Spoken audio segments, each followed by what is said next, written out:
My husband threw wine in my face after I refused to pay the bill at the upscale restaurant his mother picked. "Pay it or we're over," he threatened, while his mother laughed, but what happened next shocked everyone. Can you imagine the kind of betrayal that rips through your entire life, leaving you feeling like a fool, only to realize it was the most liberating thing that could have ever happened? Because for me, it all started with a glass of wine, thrown straight into my face, and the chilling, triumphant laugh of my mother-in-law. "You're embarrassing me," Matthew hissed, his voice a low growl through clenched teeth. His fingers tightened around his wine glass, the crystal catching the ambient light of Lady Jardin, one of Boston's most expensive restaurants. Prisms danced across our pristine white tablecloth, utterly at odds with the ugliness unfolding. Across from us, his mother, Brooke, savored the moment, her crimson lips curved in a smirk that made my stomach absolutely churn. I took a deep breath, trying to steady myself. 15 years. 15 years of marriage, and I knew, with absolute certainty, this exact moment was going to define everything.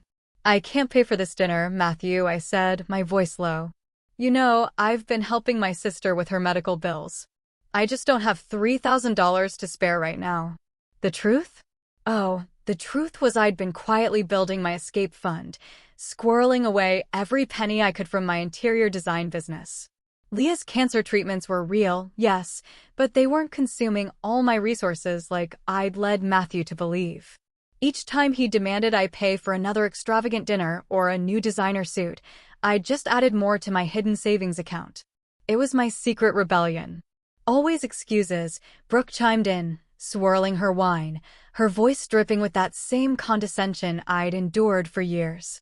"Matthew told me you've been quite successful with your little decorating business. Surely you can treat your mother-in-law to one special dinner." I looked around the restaurant, taking in the other diners in their expensive attire, the soft classical music, the perfectly arranged table settings. Everything about this place just screamed old money, privilege, Brooke's natural habitat. She had orchestrated this entire evening. I just knew it, knowing exactly what she was doing. "No," I said, my voice quiet but firm. The change in Matthew's expression was immediate. His carefully maintained facade of sophistication cracked, revealing the raw rage beneath.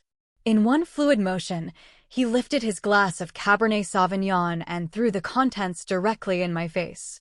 The wine was shockingly cold against my skin, staining my cream-colored blouse a sickening crimson. Gasps erupted from nearby tables. Brooke's laugh cut through the shocked silence like a knife, sharp and cruel. "Pay the bill," Matthew snarled, "or this marriage ends right here." Slowly, deliberately, I reached up, wiping the wine from my eyes. My hands were steady, surprisingly steady. 15 years of diminishment, of financial manipulation, of walking on eggshells, it all crystallized in this single, humiliating moment. I could smell the wine on my skin, feel it dripping onto my collar, hear the whispers from other diners. But instead of shame, something else began to rise within me. Something powerful. Clarity. I stood up, my chair scraping against the hardwood floor, the sound echoing in the sudden silence. "You're right about one thing, Matthew," I said, my voice resonating with a strength I hadn't felt in years. "This ends here." I reached into my purse and pulled out my phone. With deliberate movements, I opened my camera app and took a photo of my wine-soaked appearance. Then I started recording. "What do you think you're doing?" Matthew sputtered, lunging for my phone. I stepped back, keeping the camera trained on him. "Creating evidence," I replied, my voice stronger, firmer than I'd ever heard it. "Would you like to throw something else at me? Perhaps explain to everyone here why you think it's acceptable to assault your wife when she refuses to pay for your mother's extravagant demands." Brooke's smirk vanished, replaced by a flicker of genuine fear. "You ungrateful little Mrs. Harrison." A new voice cut in. The restaurant's manager had appeared at our table, his expression grave. "I'm going to have to ask you and your son to leave immediately." He turned to me, his tone softer. "Ma'am, would you like us to call the police?" Matthew stood up so quickly, his chair toppled backward with a crash. "You wouldn't dare." I kept recording. Try me. What happened next would change everything. Not just for me, but for the dozens of witnesses in that restaurant, for the legal system that would soon become involved, and for the women who would later tell me my story gave them courage. But in that moment, all I knew was that I had finally, truly found my voice. The wine was still dripping down my neck when I made the call that would start my new life. But first, I had one more thing to say to the man who thought he could break me with a glass of wine and 15 years of control. You know what the funny thing is, Matthew? I said, a small, knowing smile touching my lips. I've already paid for this dinner. I've been paying for everything for 15 years. My dignity, my freedom, my sense of self. But not anymore. Check your joint account tomorrow. I think you'll find it makes for some interesting reading. The look on his face told me he finally understood. I wasn't just ending our marriage. I was taking back my life. The police officer's name was Andrea Taylor, and she had kind eyes that didn't quite match her stern expression. We sat in a quiet corner of the precinct as she reviewed my statement. The wine on my blouse had long since dried to a dull burgundy stain.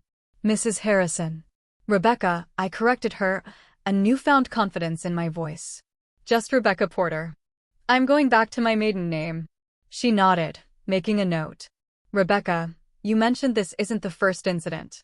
My hands tightened around the paper cup of lukewarm coffee they'd given me. Through the precinct windows, I could see dawn breaking over Boston, painting the sky in shades of pink and gold. I hadn't slept a wink, but I felt more awake than I had in years. The wine throwing? That was new, I said, a slight tremor in my voice as I recounted the years of abuse. Matthew always preferred less visible methods. Financial control, emotional manipulation, isolation. Did you know I haven't seen my best friend Claire in 3 years? He convinced me she was jealous of our marriage, trying to sabotage it. And I believed him. I took a sip of coffee, grimacing at the bitter taste. But the real masterpiece was how he handled money. Every time my design business succeeded, he found ways to drain my accounts. Emergency investments, family obligations, guilt trips about not contributing enough to our future. Meanwhile, his mother orchestrated expensive dinners and vacations that I was expected to fund, all while they both reminded me how lucky I was to be part of their world. Officer Taylor's pen moved steadily across her notepad. And last night you mentioned something about a joint account. A small, satisfied smile crossed my face. Yes, that was my insurance policy. You see, 2 years ago, I started documenting everything. Every transaction, every manipulation, every incident. I opened a separate account and began moving small amounts of money. Nothing that would trigger suspicion, just enough to build a safety net. I also kept records of how Matthew used our joint account for personal expenses while claiming business deductions. The IRS, I imagine, will be very interested in those records. That's why you were recording at the restaurant? Partly, I admitted. But mostly because I knew what would happen when Matthew checked the joint account this morning. Last night, while he was busy trying to intimidate me at the restaurant, my lawyer was executing the paperwork I'd prepared months ago. Every questionable transaction, every tax discrepancy, every piece of evidence, it's all been submitted to the relevant authorities. The officer leaned back, studying me intently. You've been planning this for a long time. 2 years, 3 months, and 12 days, I stated, setting down the coffee cup. That's how long it took me to realize that the shame I felt wasn't mine to carry. It belonged to them. My phone buzzed. Another message from Matthew. I'd received dozens since leaving the restaurant, watching them evolve from threats to pleading to desperate bargaining. I showed Officer Taylor the latest one. Asterisk, baby, please. We can work this out. I'll get help. Don't destroy everything we've built. Asterisk, what we built, I said quietly, the words tasting like ash in my mouth, was a prison. It just had very expensive walls. A knock on the door interrupted us. Another officer entered, his expression serious. Miss Porter, we have some visitors who'd like to speak with you. One is Brooke Harrison's lawyer. The other, he hesitated, says she's your sister-in-law. Catherine Harrison, Matthew's sister. My heart skipped a beat. Catherine, or Kate as she preferred, was Matthew's younger sister, the black sheep of the Harrison family. She'd been cut off financially 5 years ago after refusing to participate in what she called their toxic dynasty. I hadn't spoken to her since. Another relationship Matthew had managed to sever. Kate's here. My voice wavered for the first time that night. Officer Taylor watched me carefully. Would you like to speak with them? I stood up, smoothing my wine-stained blouse. Yes. But first, there's something you need to know about the Harrison family business. Something Kate and I are probably the only ones brave enough, or stupid enough, to tell you. The officer raised an eyebrow. What's that? The real reason Brooke orchestrated that dinner last night. You see, she recently discovered something I've known for months. Her perfect son, my controlling husband, has been embezzling from his own family's foundation. And I have proof of every transaction. As I followed Officer Taylor to the meeting room, I couldn't help but wonder. Was I about to find an ally in Kate, or was this another Harrison family trap? What I did know was that the next few minutes would determine not just my future, but potentially the fate of everyone who had ever been caught in the Harrison family's web of manipulation and deceit. I straightened my shoulders and took a deep breath. Whatever was waiting for me behind that door, I was finally ready to face it. After all, I'd already survived their worst. Or so I thought. But what Kate was about to tell me would change everything I thought I knew about the past 15 years of my life. Kate looked exactly as I remembered her. Wild curly hair, no makeup, and a defiant glint in her eyes that the Harrisons had never managed to extinguish. She sat alone in the interview room. No sign of Brooke's lawyer. When our eyes met, she stood up and did something that made my breath catch in my throat. She hugged me. I saw the video, she whispered in my ear. Someone at the restaurant posted it online. You magnificent, brave woman. I pulled back confused. The lawyer, he's gone? I told him I needed a moment alone with my sister-in-law first, Kate explained, her smile sharp.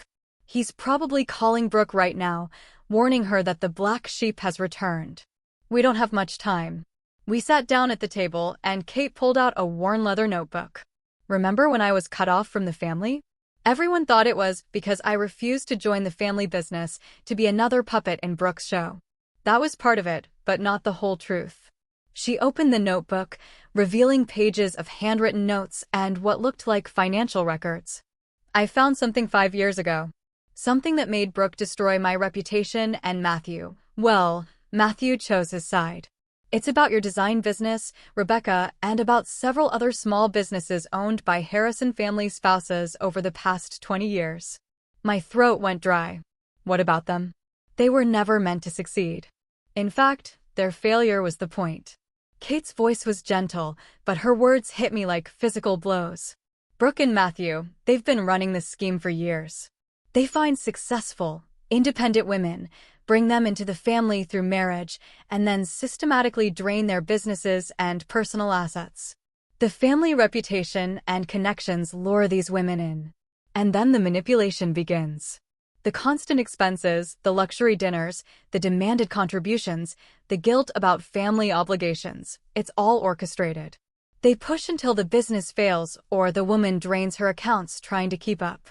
Then, once she's financially dependent, they have complete control. My hands started shaking. I thought about all the other Harrison wives I'd met over the years.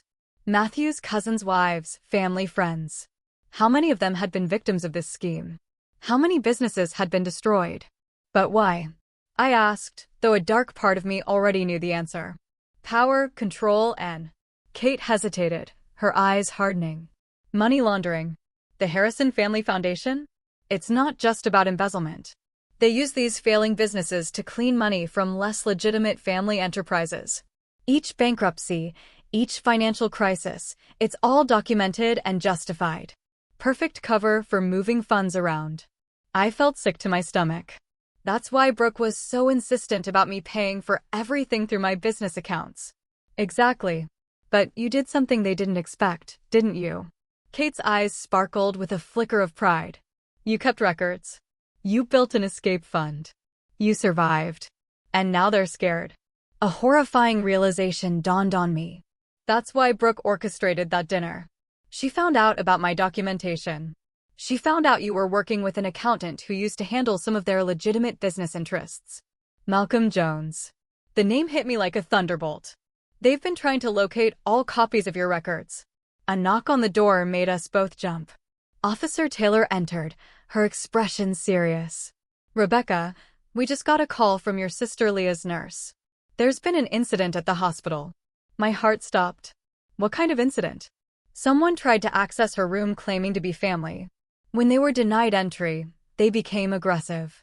Security intervened, but Matthew, Kate, and I said simultaneously. "We need to move quickly," Kate said, standing.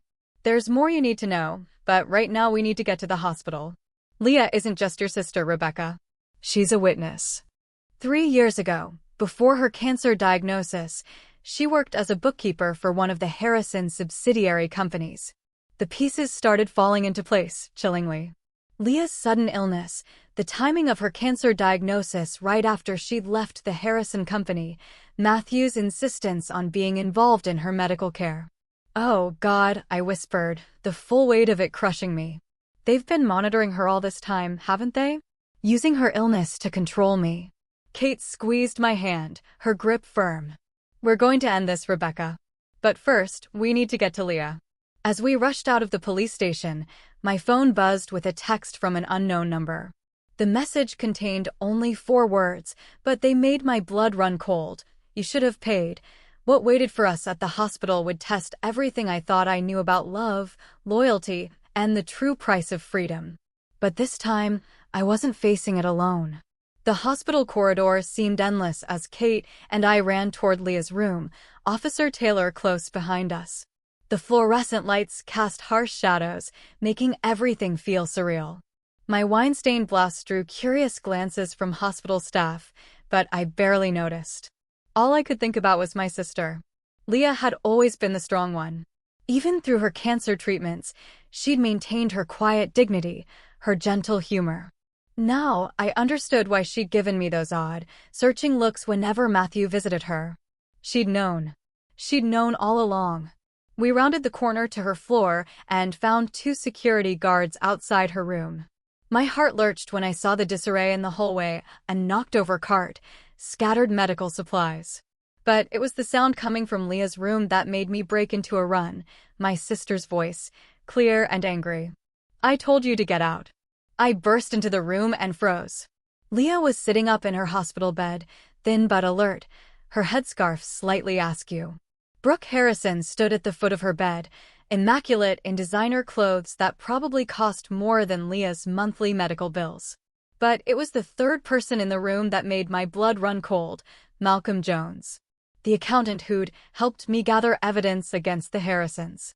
He stood beside Brooke, looking nothing like the sympathetic ally who'd guided me through documenting the family's financial dealings. Brooke's voice dripped honey-coated venom. "How good of you to join us. We were just having a lovely chat with your sister about old times, about loyalty, about family secrets." Leah's eyes met mine, and I saw a lifetime of unspoken words pass between us. "They tried to buy my silence," she said quietly. "Again. The first time was 3 years ago, wasn't it?" I moved to my sister's side, taking her hand. "It was cold. Right before your diagnosis." Malcolm cleared his throat nervously. "Miss Porter, perhaps we could discuss this privately. There's been a misunderstanding about certain documents." "You mean the documents you helped me collect?" I cut him off, my voice sharp with a sudden, furious clarity. "Tell me, Malcolm, was that Brooke's idea? Get close to me, pretend to help me build a case, all while reporting back to the family? Figure out exactly what evidence I had." "It's more complicated than that," he started, but Kate's laugh from the doorway cut him off. "Is it, Malcolm? Because it seems pretty simple to me." She walked in, Officer Taylor beside her, her gaze piercing. "You helped the family identify threats, then helped neutralize them. How many other wives have you done this to? How many other businesses have you helped destroy?" Brooke's composure cracked just slightly. "Catherine, still playing detective, I see. Did you tell Rebecca why you really started investigating the family? About your own failed business ventures? You mean the business you and Matthew sabotaged?" Kate's voice was steady, unwavering. "The one you destroyed because I wouldn't play along with your schemes?" "Yes, Brooke." I told her everything. Leah's hand tightened around mine. "Becca," she whispered, the notebook, in my bedside drawer. I reached over and pulled open the drawer. Inside was a worn leather journal, similar to Kate's, but older, more worn. Brooke took a step forward, but Officer Taylor moved to block her path. 3 years ago, Leah said, her voice gaining strength, I found irregularities in the books. Not just in the company I worked for, but patterns across multiple Harrison businesses. I started keeping records. She nodded at the journal. Then I started getting sick. At first, just small things, dizzy spells, fatigue. When I finally got diagnosed, are you suggesting? Brooke's voice was dangerous, a veiled threat. I'm not suggesting anything, Leah met her gaze steadily. I'm stating facts. I kept copies of everything I found. The original records are safe with my lawyer, sealed with instructions to be opened if anything happens to me. Did you really think I wouldn't protect myself? Protect my sister? Malcolm moved toward the door, but Officer Taylor stepped into his path. Going somewhere? What happened next seemed to unfold in slow motion. Brooke reached into her designer handbag. Kate shouted a warning. I threw myself in front of Leah's bed, my heart pounding. But it wasn't a weapon Brooke pulled out. It was a phone. Matthew, she spoke into it, her voice ice cold. It's time for Plan B.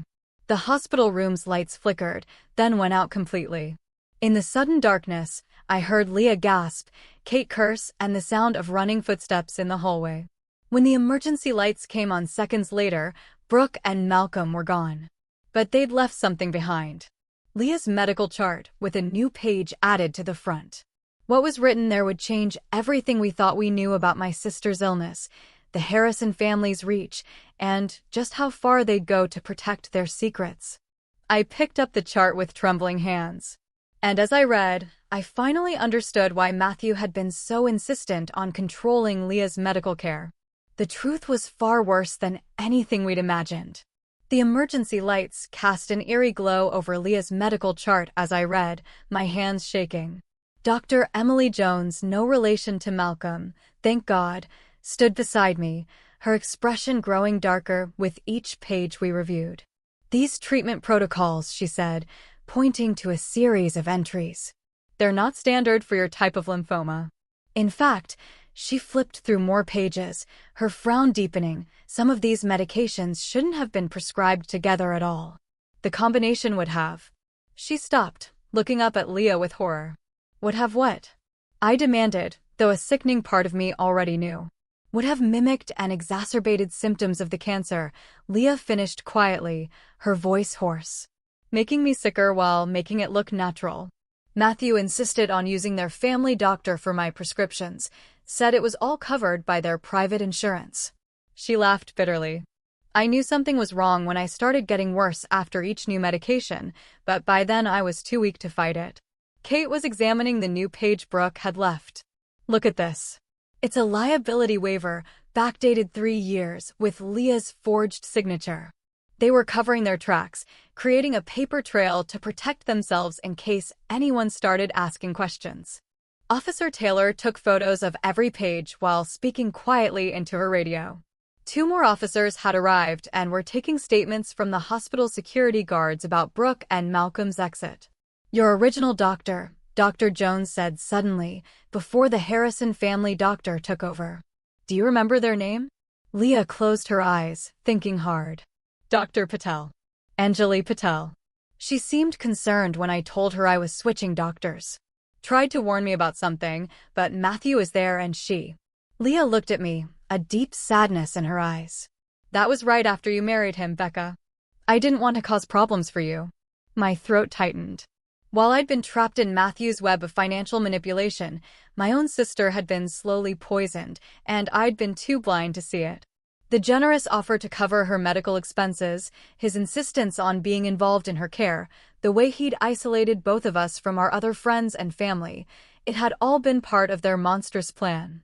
We need to find Dr. Patel, Kate said firmly. She might have records from before the Harrison doctor took over. Something to show Leah's original condition. Already on it, Officer Taylor replied, typing on her phone. And we've got officers looking for Brooke and Malcolm. The hospital security cameras caught them leaving in a black SUV heading east. They'll be going to the lake house, I said suddenly. Everyone turned to look at me. The Harrison family lake house in Vermont. It's where they keep their most sensitive documents. Matthew told me once when he'd had too much to drink, said his father taught him that every family needs a vault. Leah started to speak, but suddenly began coughing violently. Dr. Jones rushed to check her vital signs while I held my sister's hand, feeling more helpless than ever. Your numbers are dangerously low, Dr. Jones said after examining Leah. We need to start counteracting these medications immediately. I'm ordering new blood work and calling in a specialist. I have copies, Leah gasped between coughs. Of everything. Not just the financial records, the original medical reports. She squeezed my hand, her eyes locking onto mine. In the painting? The lighthouse. What painting? Kate asked, confused. The one I gave Becca for her wedding. The lighthouse. Leah's voice was getting weaker. My mind raced back 15 years to my wedding day. Leah had given us a painting of a lighthouse at dawn, one she'd done herself. Matthew had hated it, called it amateurish, but I'd insisted on keeping it. It had hung in my home office ever since, a quiet reminder of my sister's creative spirit. It's hanging in my office, I said. But Matthew is probably at the house by now. Then we need to get there first, Kate declared, her jaw set. Those records could prove everything. The financial fraud, the medical manipulation, all of it. Leah grabbed my arm with surprising strength. Be careful, she whispered. There's something else hidden in that painting. Something I never told anyone about, the day their father really died. A new text lit up my phone. A message from Matthew with a photo attached. My heart stopped when I opened it. It was a picture of my home office, the wall where Leah's lighthouse painting hung or used to hang.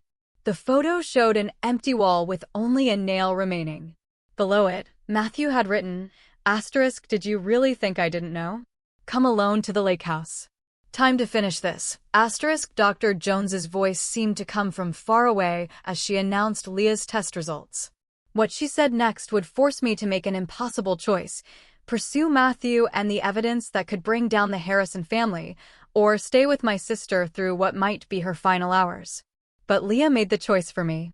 What she said next would change everything and finally reveal the true reason the Harrisons had worked so hard to silence her.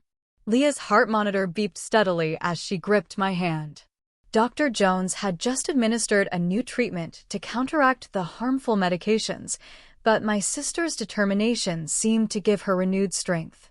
Their father, Richard Harrison, Leah's voice was quiet but clear, didn't die of a heart attack like everyone thinks. I was there that day at the family company. I was working late, going through some files Richard had specifically requested I audit. Kate moved closer, her face pale. I always thought there was something odd about Dad's death.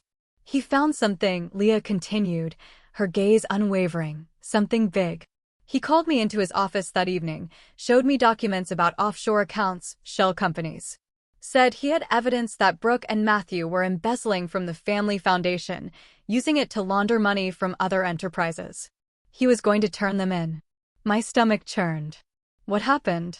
Brooke happened. Leah paused, taking a shaky breath, the memory clearly agonizing. She came in during our conversation. I ducked into the adjacent file room when I heard her voice. Richard and I had already learned to be cautious. Through the door's window I saw. Leah's voice broke. I saw her put something in his coffee. He collapsed minutes later. You witnessed our mother murder our father? Kate's voice cracked, raw with disbelief and horror. I took photos with my phone, got videos of her calmly calling security, playing the grieving wife. I also managed to grab some of the documents Richard had shown me. That's what's hidden in the painting, Becca. Not just company records, but evidence of Richard's murder. Officer Taylor, who had been quietly taking notes, stepped forward, her expression grim. Why didn't you come forward then? Brooke saw me. Not that day, but a week later. Made it very clear what would happen to my sister if I ever spoke up. Then, a few months later, Becca met Matthew. Leah looked at me apologetically, regret etched on her face. I tried to warn you, but you were so happy. By the time I realized what they were doing to you, they had already started poisoning me, making sure I stayed quiet, using my illness to control both of us. Dr. Jones checked Leah's latest test results. The new treatment is working, but slowly. We need to keep her under close observation for at least 24 hours. My phone buzzed again. Another message from Matthew. Asterisk 1 hour. Come alone or the painting burns along with everything else you care about. Asterisk go, Leah said firmly, her eyes burning with a fierce resolve despite her weakness. I've got Dr. Jones and the police here. Kate can stay with me. You need to end this. It's not safe, Officer Taylor warned. We can send a team to the lake house. No, I said, an idea forming, solidifying in my mind. Matthew expects me to come alone, and that's exactly what I'll do. But first, I need to make a call. I stepped into the hallway and dialed a number I hadn't used in 3 years. It rang twice before a familiar voice answered. Rebecca? Is it really you? Claire, I fought back tears at hearing my best friend's voice. Remember when you told me there was something off about Matthew? About the whole Harrison family? I need your help. You still work for the FBI's Financial Crimes Division, right? 20 minutes later, I was in my car, driving toward the lake house. In my rearview mirror, I could see the unmarked vehicles following at a discreet distance, Claire's team coordinating with local law enforcement. My hands were steady on the wheel as I rehearsed the plan in my head. What Matthew didn't know was that while he'd been focused on Leah's painting, he'd missed something far more important. Something I discovered the night before when I'd finally gathered the courage to open the locked drawer in Brooke's antique desk at their main house. The contents of that drawer explained everything. Why they'd chosen me, why they'd targeted other successful women over the years, and most importantly, where all the money had really gone. The lake house came into view, its imposing silhouette dark against the setting sun. Matthew's car was parked out front along with Brooke's SUV. Through the large windows, I could see movement inside. They were waiting for me.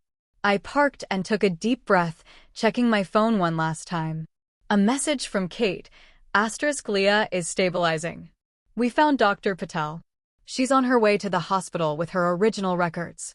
Go get them, sis. Asterisk, as I walked toward the house, I felt strangely calm. Matthew thought he was drawing me into a trap, but he'd forgotten something crucial about me. Something that Brooke, in all her careful planning, had overlooked. Before I was Matthew's wife, before I was a victim of their schemes, I was Leah Porter's sister. And she hadn't been the only one keeping secrets all these years. I raised my hand to knock, the setting sun casting my shadow long across the porch. What waited for me inside would either be my undoing or my redemption. But first, I had a story to tell Matthew about another hidden painting, one that Brooke never knew existed, but would bring her entire empire crashing down. The lake house door opened before I could even knock. Matthew stood there, his usual polished appearance slightly disheveled, his eyes wild. The familiar scent of expensive scotch wafted from him, his father's brand. How fitting. Where is it? I asked calmly, stepping inside. Your sister's amateur painting? He gestured to the living room where the lighthouse piece leaned against the stone fireplace. Brooke sat in her favorite armchair, looking like she was presiding over a board meeting rather than a hostage situation. Malcolm Jones paced nervously near the windows, checking his phone. Amateur. I allowed myself a small, knowing smile. That's what you always said. Never even bothered to look closely at it, did you? Too focused on belittling anything that came from my family. Enough games. Brooke snapped, her patience visibly thinning. We know Leah hid documents inside it. Hand over any copies you've made, and we can discuss a mutually beneficial resolution. I walked over to the painting, studying it in the fading light. You know what I always loved about Leah's art? Her attention to detail. The way she layered things. Like this lighthouse. Did you ever notice it's not just one building? There's another structure reflected in the water, but it's slightly different. Almost like... Like what? Matthew demanded, his voice laced with impatience. Like she painted 2 different versions of the truth. I finished, turning to face them. The one above the water that everyone sees, and the one below, hidden but still there. Kind of like your family, isn't it? Brooke stood, her gaze narrowing, a predator assessing its prey. Richard saw it, too, didn't he? I cut her off, the words a direct hit. The hidden truth. That's why you killed him. The room went deadly silent. Malcolm stopped pacing, frozen mid-step. Leah told you, Brooke's voice was ice. Well, that was a mistake she won't live to regret. Did you really think we'd let her recover? Those new treatments she's receiving, let's just say we have friends in many places. My heart clenched, but I kept my expression neutral, my internal fire burning brighter. Actually, she didn't have to tell me anything. I already knew. You see, Richard Harrison wasn't just consulting with Leah that day. He was building a case, gathering allies. And one of those allies was my father. Matthew took a step forward, a flicker of genuine confusion on his face. What are you talking about? Your father died in a car accident 12 years ago. Did he? I pulled out my phone and opened a photo. This was taken the day before Richard died. Security footage from a cafe in Burlington. I held it up, showing Richard Harrison sitting with my father, documents spread between them. Dad was a forensic accountant. He'd been tracking your family's activities for years. When he got too close, I let the sentence hang, the implication chilling. Brooke's composure cracked, just slightly. You're bluffing. Am I? Where do you think I learned to keep such detailed records, to build evidence so carefully? Dad taught me everything. Before you had him killed. And I've been planning this moment since the day Matthew first asked me out. I turned to my husband, watching the blood drain from his face. Did you really think it was coincidence that you met me at that charity gala? That I just happened to be the successful businesswoman you were looking for? Matthew's face went utterly pale. You knew all this time? I knew what you were. What your family did to successful women, how you trapped them, drained them, destroyed them. Leah wasn't just helping me gather evidence these past few years.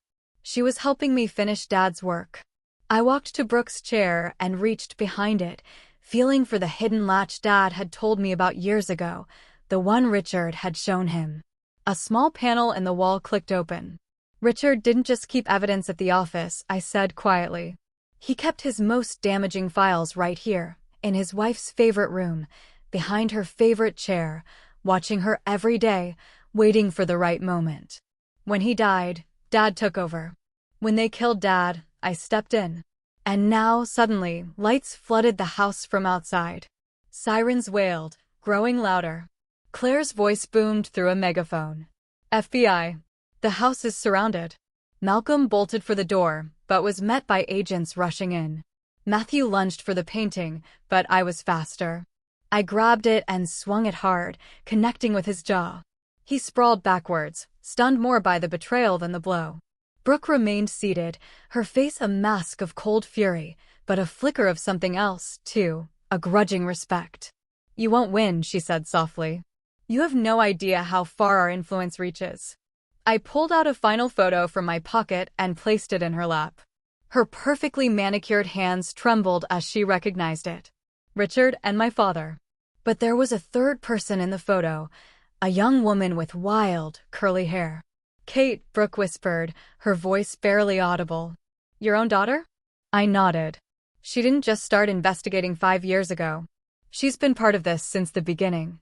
Everything she did, getting cut off from the family, starting her own business, letting you destroy it, it was all to make you feel safe, to keep you from looking too closely at her real work. As the FBI agents moved in with handcuffs, I picked up Leah's painting. By the way, there aren't any documents hidden in here. Leah's art was always just art. Beautiful. Honest. Real. Everything your family couldn't understand or control. But what happened next would prove that even I hadn't uncovered all the Harrison family secrets.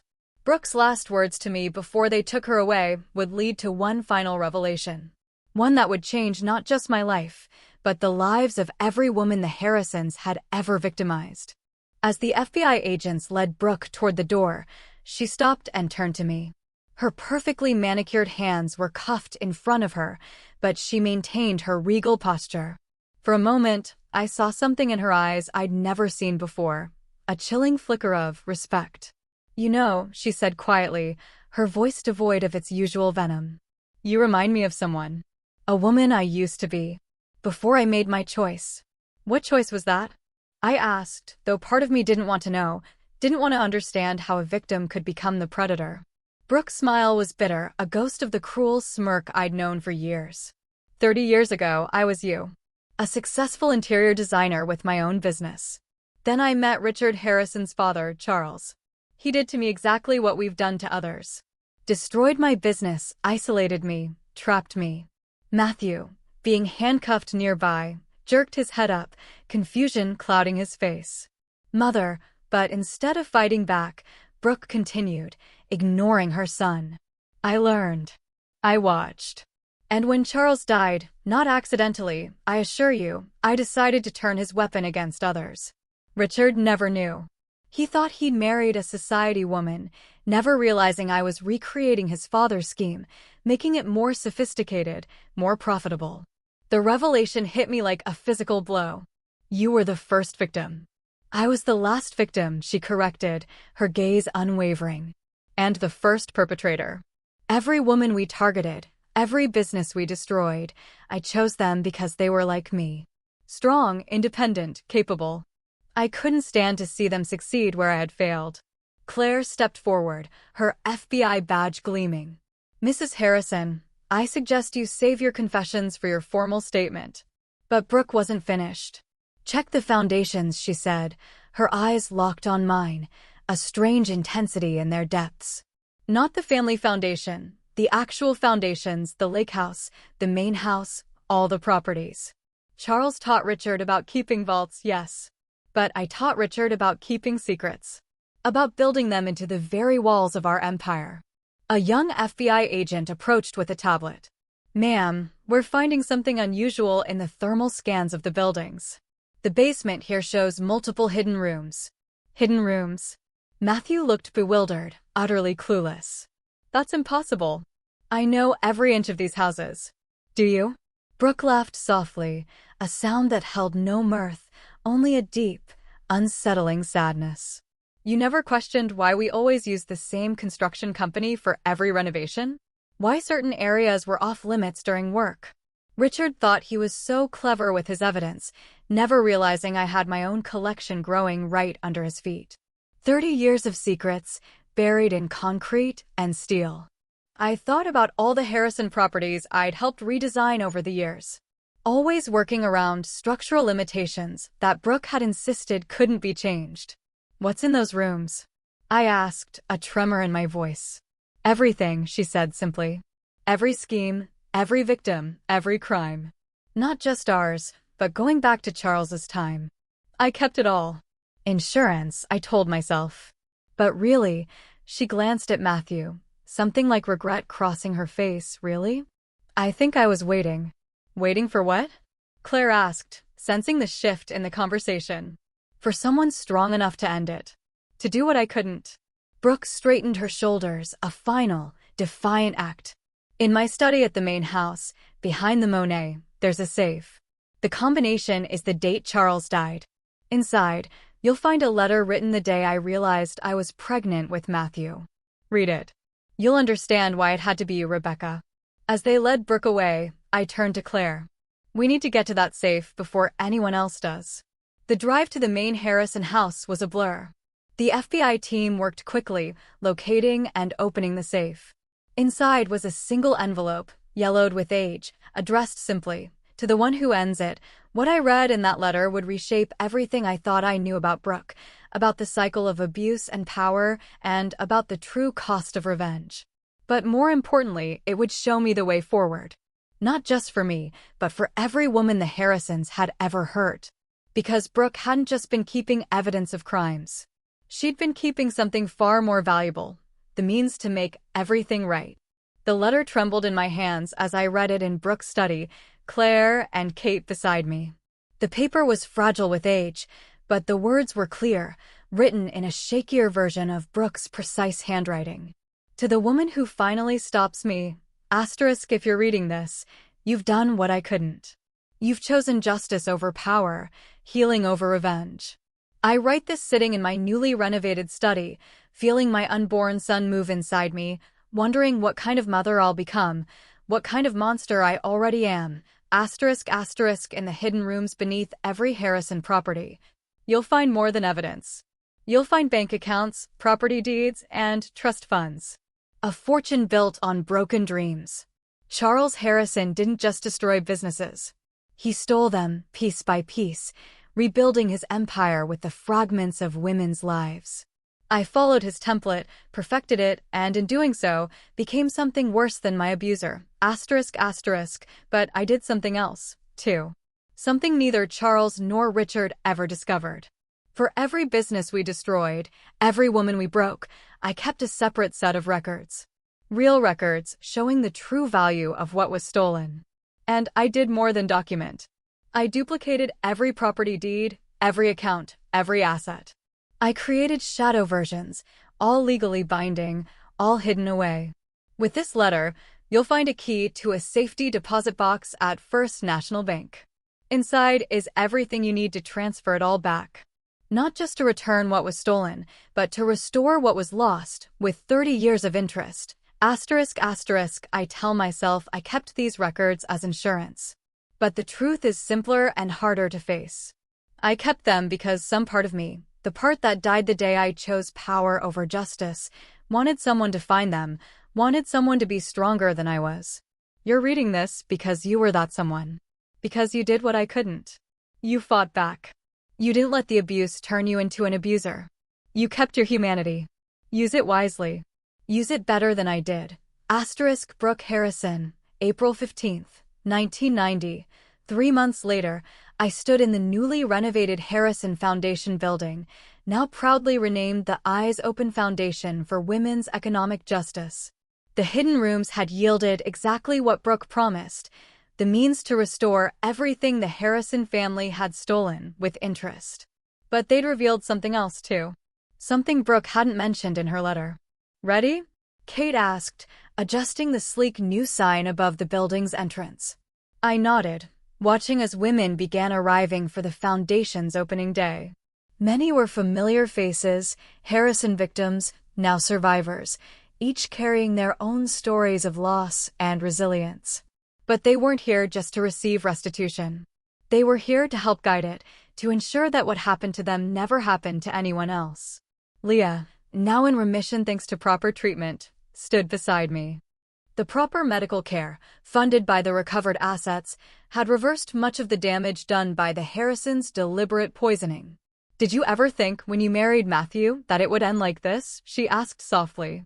No, I admitted, watching as Claire led a workshop on recognizing financial abuse, but I never thought Brooke would help us fix it either. That had been the final surprise in the hidden rooms, journals, dozens of them, chronicling Brooke's struggle with what she'd become.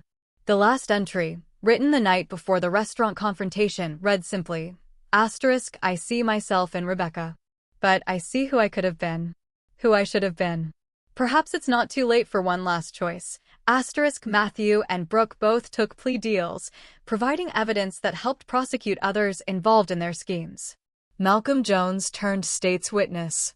The Harrison empire crumbled, but something better rose from its ashes. Inside my office, once Brooke's study, Leah's lighthouse painting hung proudly.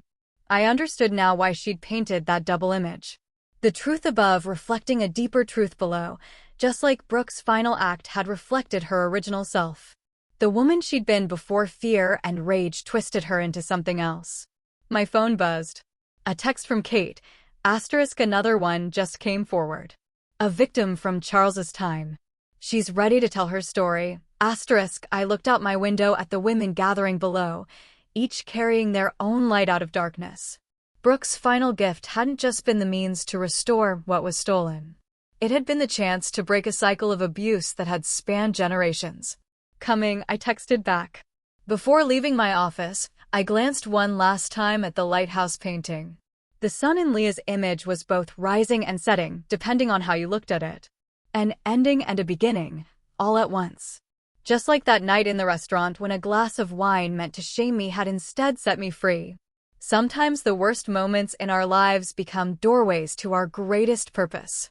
Sometimes the deepest wounds can, when healed, become wellsprings of strength for others. And sometimes, even in the darkest stories, we find an unexpected light. Not just to guide us home, but to help others find their way, too. I mean, can you even imagine going through something like this? What would you have done if you were in my shoes, or have you ever had a moment where you finally stood up for yourself and changed everything? Tell me what you think in the comments. I really want to know.